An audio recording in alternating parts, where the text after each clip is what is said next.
2 միլիարդ դոլար։ Սա այն փողն է, որն ուղղակի չի թալանվել։ 2025 թվականին, 2018 թվականի համեմատ մենք պետական բյուջեի եկամուտները ավելացրել ենք 2 միլիարդ դոլարով։ Եթե չլիներ հեղափոխությունը, այս 2 միլիարդը դառնալու էր կղզիներ ու պալատներ օտար ափերում, դղյակներ Սևանի ափին,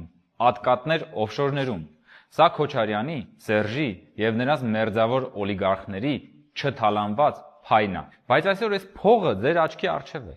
Սա այն ճանապարհներն են, որով որ դուք ամեն օր երթևեկում եք։ Այն դպրոցներն ու մանկապարտեզներն են, որտեղ հաճախում են ձեր երեխաները։ Սա ոչ թե բյուջեի թիվ է, սա պետության ողնաշարն է։ Եթե չեք պատկերացնում այս թվի լրջությունն ու մասշտաբը, ուղղակի մի պահ հիշեք, որ դատախազությունը Ռոբերտ Քոչարյանից պահանջում է 200 միլիոն դոլարի թալան, եւ սա ընդամենը մեկ մարդու։ Պատկերացնում եք, թե որքան չկառուցված ճանապարհներ, դպրոցներ ու մանկապարտեզներ կան միայն այդ մի գրպանի մեջ։